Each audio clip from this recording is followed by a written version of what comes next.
आपल्याला Tesla company माहिती असेल का? कोणाला माहीत नाही टेस्ला कंपनी? टेस्ला कंपनीचा CFO हा चार्टर्ड अकाउंटंट आहे आणि आत्ताच आलेल्या बातमीनुसार टेस्ला कंपनीच्या CFOला कितना रेम्युनरेशन मिला उसको? 1200 करोड 1200 कोटी रुपये रेम्युनरेशन टेस्लाच्या CFOला मिळालं. तो चार्टर्ड अकाउंटंट आहे. त्यामुळे जगातल्या कुठल्याही CFOपेक्षा त्याला जास्त पगार मिळालेला आहे. ओनर ड्रिव्हन असतील त्याच्याहीपेक्षा जास्त मिळालेला आहे, अंबानी असोत अडाणी असोत. आणि त्याची पार्श्वभूमी ही फक्त चार्टर्ड अकाउंटंट आहे. तो चार्टर्ड अकाउंटंट म्हणून टेस्लामध्ये नियुक्त झाला आणि त्याच्यानंतर आज आपण बघतोय की त्यांनी किती रुपये कमवले की जे कदाचित आपण स्वप्न देखील पाहू शकणार नाही. मी काही महिन्यांपूर्वी श्रीकांत परांजपे आपल्याला माहिती असतील, त्यांच्याबरोबर मुंबईला चाललो होतो. परांजपे कन्स्ट्रक्शनचे मुख्य. तर त्यांनी मला सांगितलं की एक आठवड्यापूर्वी त्यांच्याकडे एक ग्राहक आला होता आणि ते म्हणाले की श्रीकांत तू कधी इंजिनियर झालास, कारण तू खूपच चांगला व्यवसाय करतोयस परांजपे स्कीम म्हणून.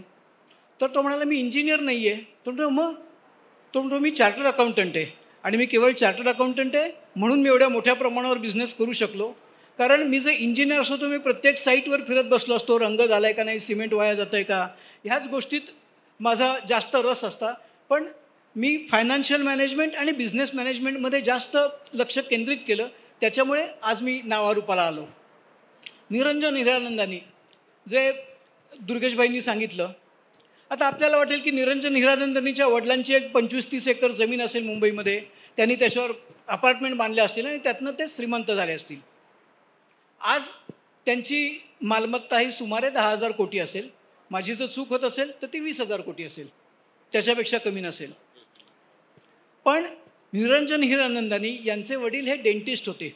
त्यांच्याकडे काही जमीन नव्हती, जुमला नव्हता, फक्त त्यांचं घर होतं अपार्टमेंट. CA झाल्यानंतर निरंजन हिरानंदानींनी प्रोफेसरची जॉब सिडनहॅम कॉलेजमध्ये घेतला आणि ते पवईच्या बाजूला राहायचे. त्यामुळे जाता येताना त्यांच्या डोक्यात विचार आला की पवईसारखी जी त्यावेळेला निर्मनुष्य किंवा वस्ती नसलेली भाग होता विभाग, तर तिथे आपण कन्स्ट्रक्शनचं काम का सुरू करू नये. त्यावेळेला त्यांनी तिथे हळूहळू कन्स्ट्रक्शनचं काम सुरू केलं. प्रोफेसरची नोकरी सोडली आणि आज ते मुंबईतल्या नाही तर भारतातले एक प्रथितयश बिल्डर आहेत. जेव्हा आपण विचार करतो की CA का करावं, तर CA करणं याचा अर्थ फक्त accountancy, taxation, management consultancy, computer technology एवढंच मर्यादित नाही आहे. मॅनेजमेंट असेल तर आज बिझनेस करायसाठी सुद्धा CA इतकं क्वालिफिकेशन नाही आहे. आणि ती आपण बिर्ला ग्रुपवरून गोष्ट समजावून घेऊया की बिर्ला ग्रुपचे जे चेअरमन होते आदित्य विक्रम बिर्ला, ते इंजिनियर होते, टेक्नोक्रॅट होते आणि वयाच्या सुमारे 50व्या वर्षी ते कॅन्सरला पॉझिटिव्ह डायग्नोसिस झाले. आदित्य विक्रम बिर्लांचं वैशिष्ट्य म्हणजे सुमारे 30-40 वर्षापूर्वी आपल्याला जर फॉरेन कोलॅबरेशन मिळालं एखाद्या कंपनीला तर ते कॉलर टाईट करायचे की आम्हाला फॉरेन कोलॅबरेशन मिळालं, अमेरिकेचं मिळालं, कॅनडाचं मिळालं, जर्मनीचं मिळालं. त्या युगामध्ये आदित्य विक्रम बिर्ला हा पहिला उद्योगपती होता की ज्यांनी बाहेर कोलॅबरेशन दिली घ्यायच्याऐवजी. आणि अशा वेळेला जेव्हा त्यांना कॅन्सरचं निदान केलं गेलं तेव्हा त्यांचा विचार आला की आपला मुलगा आता आपल्यानंतर आपल्या जे काय एम्पायर आहे त्याची धुरा सांभाळणार आहे, तर त्यांनी कुठला कोर्स केला पाहिजे. आता आपल्याला किंवा मला लिमिटेशन्स असतील, आपण गुगलवर बघू किंवा अजून मित्रांना विचारू वा काय कोर्स करू. पण बिर्ला एम्पायर त्यावेळेसुद्धा पहिल्या 3 क्रमांकातली इंडस्ट्री होती. त्यामुळे जगातले सगळे कोर्स त्यांना माहिती होते. त्यांच्याकडे मॅनेजमेंटची टीम होती. त्यामुळे त्यांनी जगातल्या सगळ्या कोर्सचं ॲनालिसिस केलं आणि त्यांनी ठरवलं की आपल्या मुलाला आपण institute of chartered accountants of इंडियाचा विद्यार्थी केला पाहिजे आणि तिथनं त्याला आपण जर CA केलं तर तो ही धुरा व्यवस्थित सांभाळू शकेल. आज आदित्य विक्रम बिर्ला जाऊन 15 वर्ष झालेली आहेत, पण आज बिर्ला ग्रुपमध्ये कुठलीही कमतरता नाही. आता आज त्यांनी मोठी प्रगतीच केलेली आहे. त्यामुळे ह्या विविध पैलूमधून एक बॉटम लाईन आपल्या लक्षात येते की चार्टर्ड अकाउंटन्सी हा कोर्स हा ऑल पर्वझिव्ह आहे. आत्ता आर्टिफिशियल इंटेलिजन्सचं आपण बोललो, आज प्रत्येक चार्टर्ड अकाउंटंटला आर्टिफिशियल इंटेलिजन्स येतं. कारण आमच्या इन्स्टिट्यूटनी AI in ICI he committee केलेली आहे. त्यामुळे असं नाही की तुम्हाला आर्टिफिशियल इंटेलिजन्स येत नसलं तर तुम्ही काम करू शकणार नाही. पण जर येत असलं तर 8 दिवसाचं काम तुम्ही 8 मिनिटात करू शकाल. आणि त्यामुळे आपण जर सर्व्हिसेसच्या बाबतीत विचार केला तर 8 दिवसाचं जे रेम्युनरेशन होतं ते 8 मिनिटात काम करून आपण घेऊ शकता. त्यामुळे आपलं उत्तम इन्कम वाढतं आणि आपलं काम देखील अचूक होतं. कारण कॉम्प्युटरला किंवा आर्टिफिशियल इंटेलिजन्सला कुठलाही टी ब्रेक नसतो, टाईमपास नसतो आणि ते काम हे संपूर्णपणे अचूकप्रमाणे करतं. कदाचित आपल्या स्वतःच्या वर्किंगमध्ये चुका होत असतील. आता एवढं सगळं सांगितल्यावर आपल्याला हे वाटेल की मग ICAI आपल्याला आज का सांगते तुम्ही CA करा. तर ॲक्च्युली असं CA करा असं सांगायची काहीच गरज नाही आहे.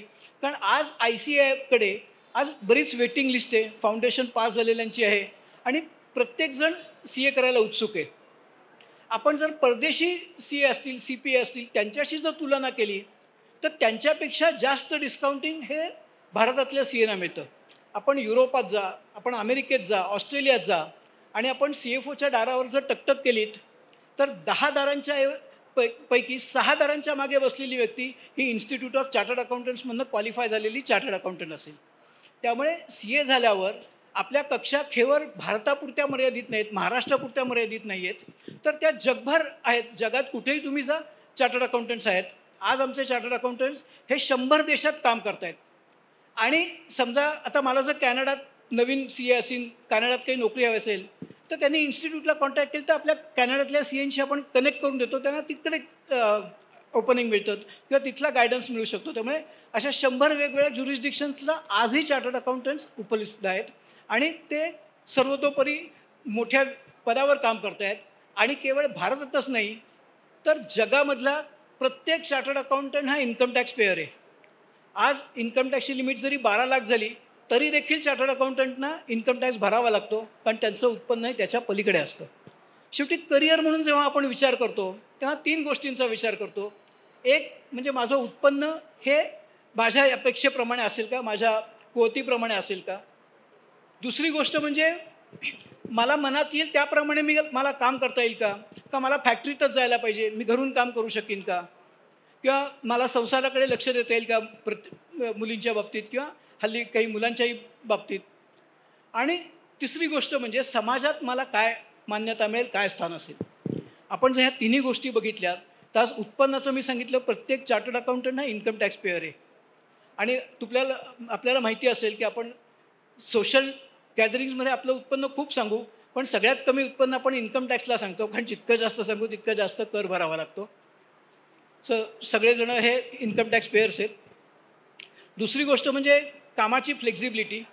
आज आर्टिफिशियल इंटेलिजन्स म्हटलं, आज आपल्याला माहिती असेल किंवा कदाचित माहीत नसेल, भारतामध्ये जगभराचं अकाउंटिंग केलं जातं. आज आपण जर पुण्याचा विचार केला तर WNS आहे, ॲक्सेंचर आहे, अशा बऱ्याच कंपन्या आहेत जिथे जगभरातल्या वेगवेगळ्या बँका असतील, एअरलाईन्स असतील तर त्यांचं अकाउंटिंग सर्व्हिसेस प्रोव्हाइड होतात. त्यामुळे गरज नाही की तुम्ही अमेरिकेत जाऊन अमेरिकेतला अकाउंटिंगचा जॉब करा, तुम्ही इथे बसून तो जॉब करू शकता.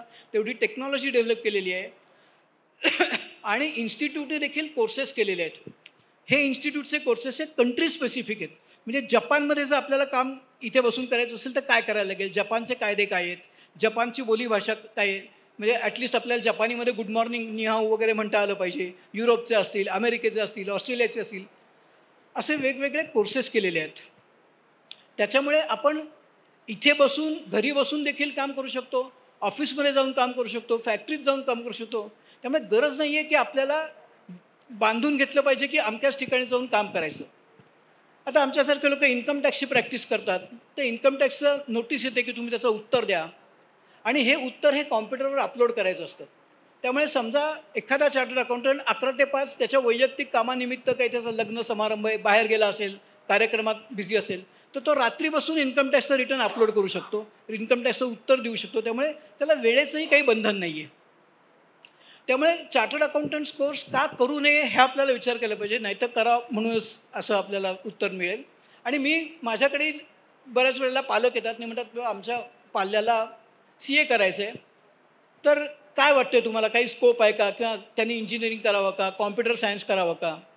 ते मी त्यांना एकच सांगतो, तुम्ही लक्ष्मी रोडच्या एका टोकापासून दुसऱ्या टोकापर्यंत जा, तुम्ही बॉम्बे पुणा रोडच्या एका टोकापासून दुसऱ्या टोकापर्यंत जा, इंडस्ट्री बघा, बिझनेसेस बघा आणि मला अशा जी काय संस्था असतील त्यांची नावं द्या की ज्याच्यात CA लागणार नाही. आणि अशा संस्थांची नावं द्या की ज्याच्यात इंजिनियर लागणार नाही, ज्याच्यात आर्किटेक्ट लागणार नाही, किंवा अजून कुठला टेक्नॉलॉजिस्ट लागणार नाही. तर आपल्याला माहिती आहे लक्ष्मी रोडच्या ह्या टोकापासून त्या टोकापर्यंत प्रत्येकाला CA लागत असतो. आणि बॉम्बे पुणे रोडच्या इंडस्ट्रीज ज्या असतील त्या एका टोकापासून दुसऱ्या टोकापर्यंत एकही इंडस्ट्री नाही की ज्याच्यात CA लागणार नाही. पण तेच जर तुम्ही विचार केलात की बाबा केमिकल इंजिनियर, तर कदाचित तुम्हाला वाटेल ते कापडाच्या दुकानांमध्ये केमिकल इंजिनियर काय करेल, सॉफ्टवेअर इंजिनियर काय करेल, किंवा आपण जर इंजिनिअरिंग सँडविचसारखी कंपनी घेतली, ती मटेरियलची आहे, तर त्याच्यात केमिकल इंजिनियरचं काम आहे का? सो प्रत्येक ठिकाणी तुम्हाला एखाद्या इंजिनियरचं किंवा एखाद्या आर्किटेक्टचं किंवा यांचं काम असेल, पण एकही संस्था नाही की ज्याच्यात चार्टर्ड अकाउंटंटचं काम नसणार आहे.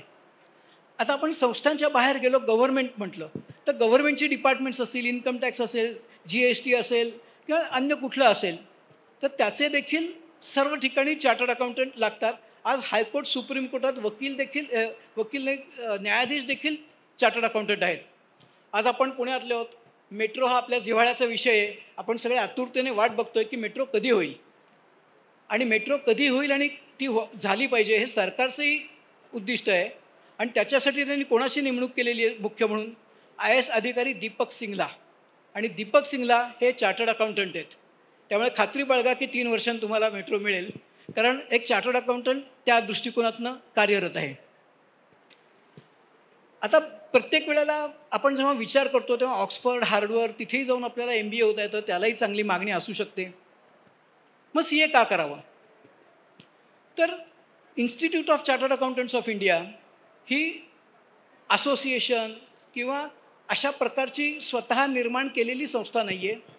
तर it is created under the act of parliament, म्हणजे भारतीय संसदेने संमत केलेल्या कायद्यानुसार अकाउंटिंग अँड ऑडिटिंग या विषयांवर रेग्युलेटर म्हणून इन्स्टिट्यूटची स्थापना झालेली आहे. आपल्याला कदाचित आश्चर्य वाटलेल की आपली जी काय घटना आहे, भारतीय संविधान, ते 26 जानेवारी 1950ला आपण ॲडॉप्ट केलं पार्लमेंटने. पण हे संविधान ॲडॉप्ट करायच्या आधी 1 जुलै 1949 रोजी चार्टर्ड अकाउंटंट्स ॲक्ट हा पास झाला. त्यामुळे संसदेला देखील घटनेच्या आधी अकाउंटन्सीचं महत्त्व पटलं. त्यामुळे त्यांनी 49मध्ये चार्टर्ड अकाउंटंट्स ॲक्ट पास केला आणि 50मध्ये घटना पास केली. त्यामुळे आम्ही जे काय विद्यार्थी घडवतो किंवा जे काय होतं, आज चार्टर्ड अकाउंटंटच्या ज्या काही परीक्षा असतात त्या जगात त्याला तोड नाही आहे. सुप्रीम कोर्टात एक परीक्षाविषयक खटला चालू होता 2 वर्षापूर्वी, आणि त्याच्यात तिथे काही गोंधळ झाले होते, हे झाले होते. तर सुप्रीम कोर्टाच्या न्यायाधीशांनी सांगितलं की तुम्हाला जर परीक्षा कशा घ्यायचं हे माहिती करून घ्यायचं असेल तर तुम्ही इन्स्टिट्यूट ऑफ चार्टर्ड अकाउंटंट्समध्ये जा. अशा उच्च प्रकारच्या परीक्षा घेतल्या जातात. आणि एवढं स्कोप असताना, एवढं चांगलं फील्ड असताना, आपण जर त्याच्याकरता होणारा खर्च म्हटलात तर खर्च हा खूप किफायतशीर आहे. ऑक्सफर्ड किंवा इतर केम्ब्रिज असेल, इंजिनिअरिंग असेल, तर त्याला लागणाऱ्या फीच्या 10% फीसुद्धा आम्ही चार्ज करत नाही. त्याचं कारण हे नाही की बाबा आम्हाला फी जास्त चार्ज केली तर विद्यार्थी कमी येतील. कारण हे आहे की सरकारची संस्था आहे, त्यामुळे याच्यात आम्हाला प्रॉफिट कमवायचा काहीही उद्देश नाही आहे. त्यामुळे आम्ही कॉस्ट टू कॉस्ट करतो.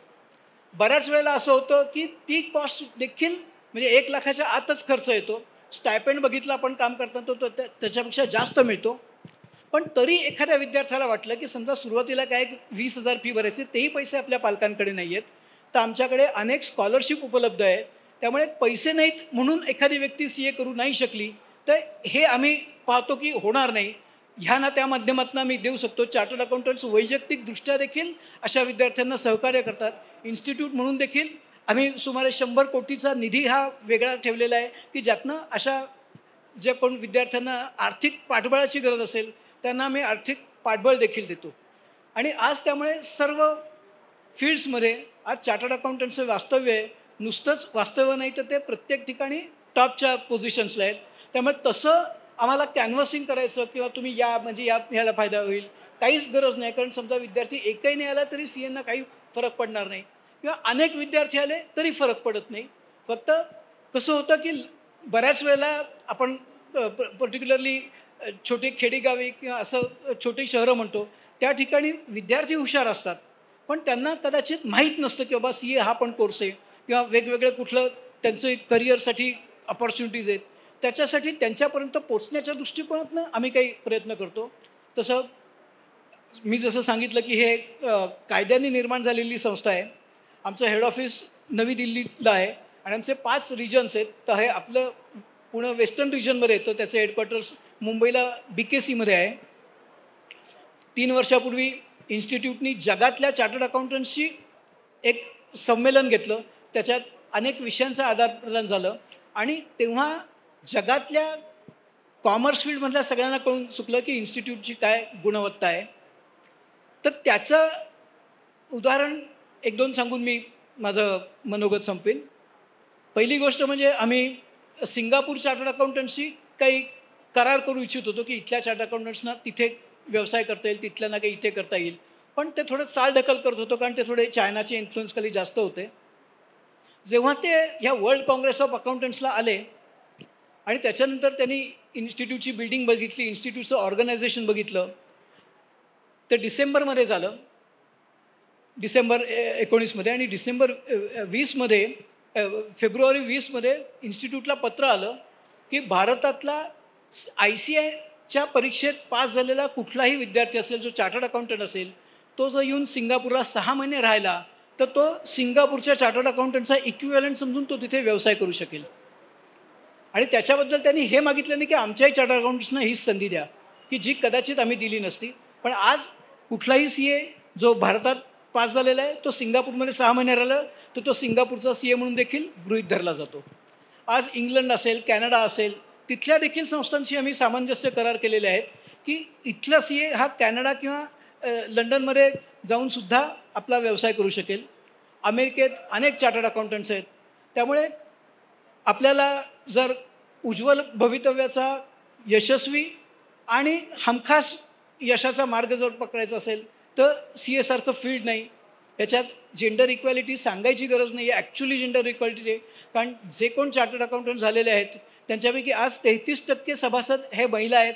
आज आमच्या स्टुडंट्सपैकी 44% स्टुडंट्स ह्या महिला आहेत आणि कदाचित पुढे 50%च्याही पुढे हे प्रमाण जाऊ शकतं. त्यामुळे पार्लमेंटनी जो काय कायदा पास केला आहे त्या कायदा पास करायच्या आधीच आमच्याकडे अधिक महिला सदस्य ह्या आहेत आणि स्टुडंट्समध्ये देखील ती सभासद संख्या वाढते. कारण ह्या फ्लेक्झिबिलिटी, त्याचं स्कोप आणि आपल्याला हवं तसं मनासारखं काम करणं आणि ज्या क्षेत्रात आपल्याला इच्छा असेल त्या क्षेत्रात काम करायची संधी मिळणं, हे सगळे फीचर्स ICAIमध्ये अवेलेबल आहेत, चार्टर्ड अकाउंटंट्सच्या कोर्समध्ये अवेलेबल आहेत. त्यामुळे आम्हाला फार जाहिरात करायची गरज पडत नाही. आता हे TV9 किंवा विविध संस्थांनी असे कार्यक्रम केलेले असतात, आम्हालाही विनंती करतात, त्यांनाही अशा लिडिंग इन्स्टिट्यूट्सचं जर सहभाग असला तर त्यांना देखील हे चांगलं वाटतं. त्या दृष्टिकोनातून आम्ही सहभाग घेतलेला आहे. दुर्गेशनी त्यात महत्त्वाचा रोल प्ले केला आहे.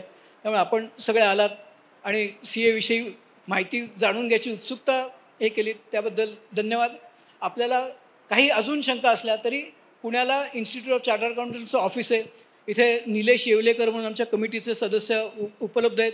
तर इन्स्टिट्यूटचं ऑफिस हे बिबवेवाडीला आहे, महाराष्ट्र इलेक्ट्रॉनिक्सच्या जवळ. त्यामुळे आपल्या संस्थेच्या ऑफिसमध्ये देखील आपण येऊ शकता किंवा आमच्या वेबसाईटवर संपूर्ण CAची माहिती अवेलेबल आहे. करिक्युलम काय आहे, कुठले विषय आहेत, हे सगळं त्यामध्ये अवेलेबल आहे. फक्त याच्यात आपण नुसत्याच परीक्षा पास व्हायच्या नसतात, तर परीक्षेव्यतिरिक्त आपल्याला 2 वर्षाची आर्टिकलशिप देखील करावी लागते, ज्याच्यात तुम्हाला ऑन जॉब ट्रेनिंग मिळतं. आणि हे एक इन्स्टिट्यूटच्या कोर्सचं USP आहे की जो CA झाल्यानंतर ज्या गोष्टी करणार आहेत त्याचं आधीच त्याला करायची संधी मिळते. आणि त्यावेळेला त्यांनी जरी चुका केल्या तरी फरक पडत नाही, कारण त्याची संपूर्ण जबाबदारी ही त्या चार्टर्ड अकाउंटंट असते ज्याच्याकडे तो आर्टिकल्स करत असतो. त्यामुळे त्या चुका तो सुधारून घेत असतो. त्यातनं विद्यार्थी देखील शिकतात आणि पुढे CA झाल्यानंतर त्यांना परत कुठे अप्रेंटिसशिप करायची वेळ येत नाही, तर ते परस्पर नोकरीला लागू शकतात किंवा आपला व्यवसाय स्थापन करू शकतात. तर अशा प्रकारे आमच्या चार्टर्ड अकाउंटंट्स कोर्सविषयी माहिती आहे. आपण सगळ्यांनी ऐकून घेतलं त्याबद्दल धन्यवाद. कोणाला काही जर शंका असतील तर त्या विचारा. दुर्गेशभाई हिंदीमध्ये उत्तर देतील, मी मराठीत देईल. धन्यवाद. थँक्यू सर, खूप इन्फॉर्मेटिव्ह माहिती कळली. एक प्रश्न होता की CA फाउंडेशनची तयारी 11वीला सुरुवात करावी का 12वीपासून पण चालेल? कारण आधी कॉमर्सचे सब्जेक्ट्स 10वीपर्यंत नसतात, त्याच्यामुळं लगेच 11वीपासूनच फाउंडेशनची प्रिपरेशन चालू करावी, म्हणजे क्लासेस लावून वगैरे? नाही, कसं आहे, क्लासेस तुम्ही कधीही चालू करा, तो वैयक्तिक निर्णय राहील. पण जर आपलं ध्येय असं असेल की आपल्याला CA करायचं आहे, तर आपण 11वीसाठी 11वीचेही विषय असतात, त्यातलेही काही विषय फाउंडेशनसाठी आहेत. तर आपण फाउंडेशन 11वीच्या मटेरियलच्या ऐवजी फाउंडेशनचं जर मटेरियल वापरलं, तर आपली फाउंडेशनची तयारी होईलच. पण 11वीला जर 70% मिळणार असेल तर 80% मिळतील. कारण क्वालिटी ही मटेरियलची खूप चांगली असते. आणि होतं कसं, की बऱ्याच वेळेला आपण जर पुणे स्तरावरच्या किंवा महाराष्ट्रातल्या जर बघितलं, तर इंग्लिश ग्रामर किंवा इंग्लिश लँग्वेज याची थोडी कमी तयारी होते, जी ह्या कॉम्पिटिटिव्ह एक्झाममध्ये इंग्लिश लँग्वेज ही खूप चांगली लागते. हिंदीचाही पर्याय आहे, पण आपण हिंदी वापरत नाही.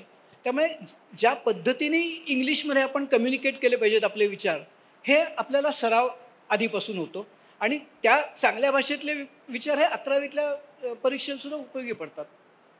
नमस्कार सर.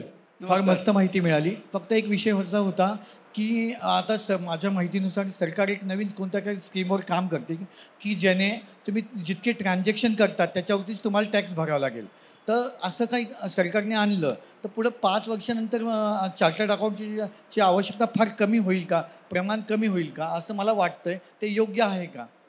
नाही, एक लक्षात घ्या, की ट्रान्झॅक्शनवर टॅक्स हा कधीही येणार नाही.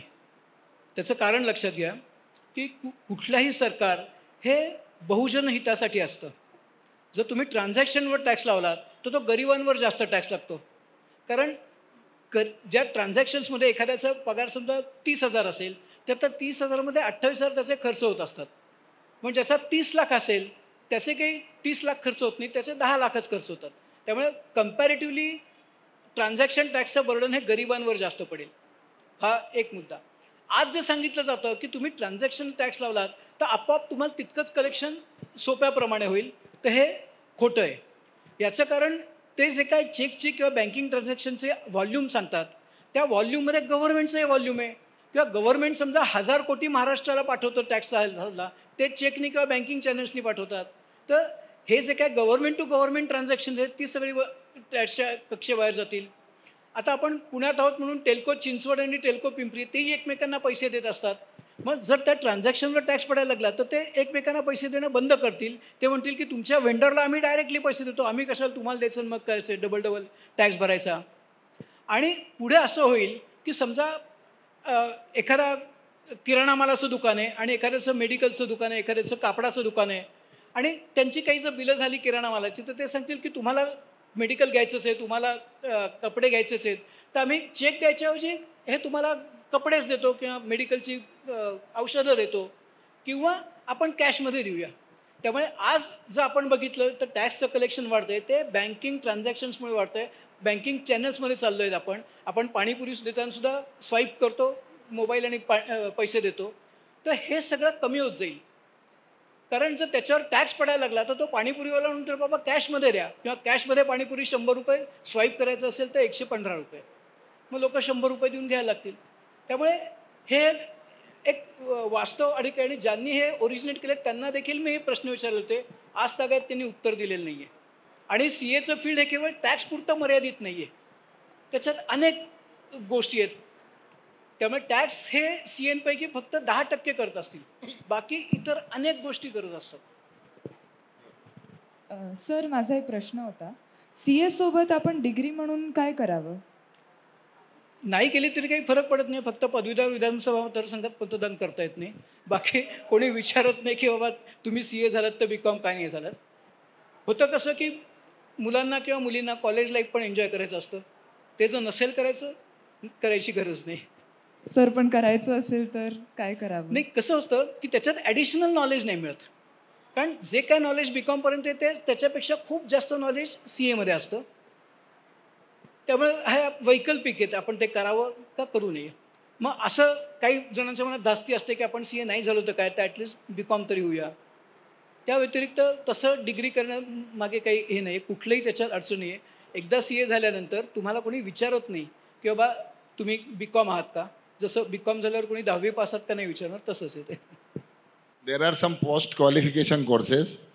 CA कर लेने के बाद में कुछ पोस्ट क्वालिफिकेशन कोर्स हैं, तो वो पोस्ट क्वालिफिकेशन कोर्स करने के बाद में आप स्पेशलाइज हो जाएंगे। इंश्योरेंस में स्पेशलाइजेशन कर सकते हैं, इंसॉल्वेंसी में कर सकते हैं, फॉरेंसिक्स में कर सकते हैं, ऐसे 3-4 और एक मास्टर इन बिजनेस फाइनेंस में कर सकते हैं। तो ये 4 कोर्सेज हमारे जो हैं स्पेशलाइज कोर्स हैं, वो आप कर लो तो आपकी एडिशनल क्वालिफिकेशन ऑटोमेटिकली हो जाएगी and you will have more value in the market if you are going for the service also.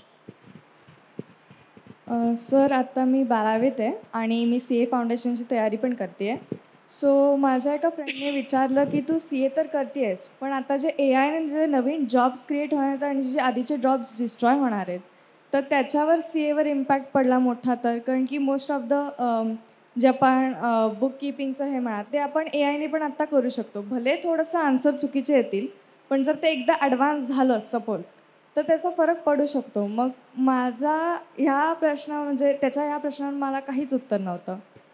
नाही, कसं आहे की आपण जेव्हा आर्टिफिशियल इंटेलिजन्सचा विचार करतो तेव्हा तो फक्त सी एसाठीच कशाला करायचा, मेडिकलसाठी सुद्धा करू शकतो, लॉसाठी करू शकतो, इंजिनिअरिंगसाठी करू शकतो. मग आपण म्हटलं आर्किटेक्ट, तर मग ए आयला आपण सांगितलं की 10,000 फुटाचा प्लॉट एक मला ड्रॉइंग करून दे, ते ए आय नाही देणार.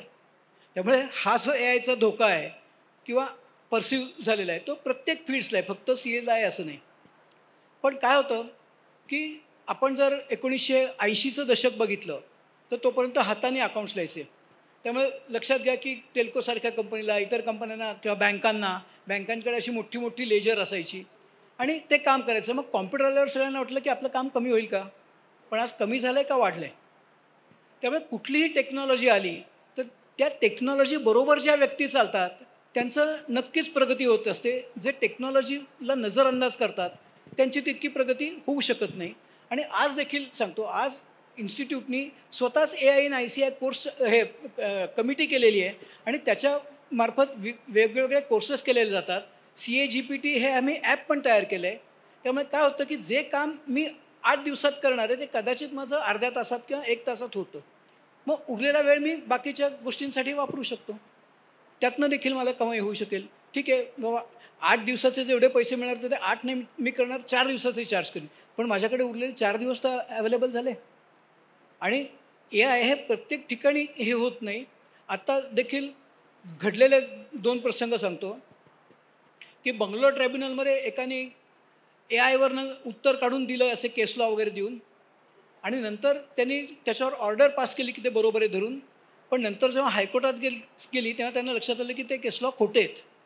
त्यामुळे आज तितकं ते प्रगल्भ झालं नाही. अमेरिकेत देखील असंच झालं, तेव्हा त्या वकिलाला त्यांनी काढून टाकली त्याची वकिलीची संध. तर हळूहळू मॅच्युअर होईल, पण आपण देखील त्याच्यापेक्षा जास्त मॅच्युअर व्हायला पाहिजे. त्यामुळे ए आय हे आपलं एक टूल आहे. त्यामुळे A I will not guide the profession, profession will be guided by the A I. Thank you, sir, for the valuable information about the chartered accountant. माझा एक प्रश्न होता सर की मोस्टली पुणे, बँगळुरू, चेन्नई सध्या शेअर्ड सर्व्हिसेसचे हब आहेत. कसले हवे? शेअर्ड सर्व्हिसेस म्हणजे centers. पुण्यामध्ये CDS. Most of the multinational कंपनींचे शेअर्ड सर्व्हिसेस सेटअप आहेत. बरोबर. आणि बॅक ऑफिसचं जे आउटसोर्सिंग पुण्यामध्ये झालेलं आहे, म्हणजे कन्सिडरिंग फ्रॉम 2000 ऑनवर्ड्स, तर जॉब ऑपॉर्च्युनिटी पुण्यामध्ये खूप आलेले आहेत as a back office, as a commerce student. आणि त्याच्यामध्ये चार्टर्ड अकाउंटंट्सला सुद्धा जॉब ऑपॉर्च्युनिटी खूप क्रिएट झाल्या.